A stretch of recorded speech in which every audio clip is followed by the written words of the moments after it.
Hi everyone and welcome to Cooking in Manhattan. I want to teach you today the staple of Italian and French food. It is a white sauce that was introduced in the 1700s, and since then it's been absolutely fundamental for many of our preparation.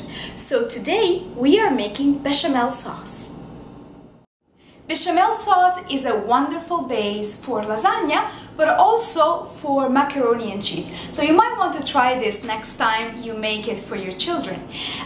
The ingredients are very simple and very basic. We have 4 tablespoons of unsalted butter.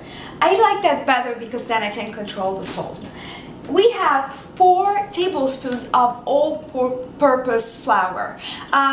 It is really the equal ratio because you have to make something that is called a roux, which indeed was introduced in the 1700s. Then we have 3 cups of milk. I picked something that is a little bit lighter, so I picked skimmed milk, but if you want to make it super decadent, you can use whole milk. Then we are going to add a little bit of nutmeg that is going to give a kick to the sauce, and obviously some salt. And now, let's get cooking. Step number 1, we are heating the butter over medium heat. We are going to wait for the butter to be completely melted, and then we introduce the flour. Butter completely melted in our pan, so we turn off the heat like this, and we put in the flour. Let me tell you why I use this technique instead of introducing the flour immediately. Because if you keep the heat on, what is going to happen is unfortunately that some little balls of flour will coagulate in the butter. So right now we are stirring completely, and now that everything is incorporated, we can turn it back on and cook our roux slowly, but until the color is a little bit more intense. Make sure that it doesn't brown too much because that would not look good, and most importantly, it would give too much of a nutty flavor that you might not want in your recipe.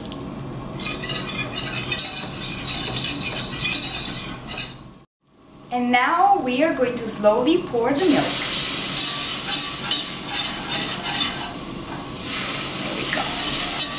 Let's whisk energetically, and it's already solidifying a lot. Wow, this is really a workout. As you see, it turns into a little ball, but it's going to get smoother and smoother the more we cook it.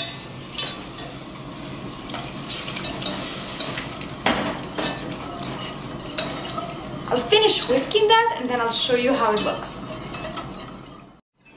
After energetically whipping this bechamel sauce, now finally we have a very smooth concoction. So I'm adding the last bit of the milk, and then we will let it reduce until it's creamy but not too thick. And lastly, we will add the nutmeg to get a little bit of a burst of flavor, and the salt. Here it is. It's very silky and it's somehow still liquid, but fear not, because even if it looks a little bit liquid, when it cools down, it's going to become a lot thicker. And lastly, salt and a nice amount of nutmeg. I like to buy the nutmeg that is not powdered. I like to have actually the little pod here, and I like to grind it myself, and with this little micrograte it's actually very easy. So let's stir it. It smells really good. It smells really good. We're gonna let it cool, and then you are ready to use it for a wonderful lasagna, like in my case, or for macaroni and cheese. If you want to do that, if you want to use it for macaroni and cheese, I recommend that you add all the cheese when the bechamel sauce it's a little bit cooler. Otherwise it's gonna melt, and then there is no fun in finding a chunk of cheese in your macaroni, right?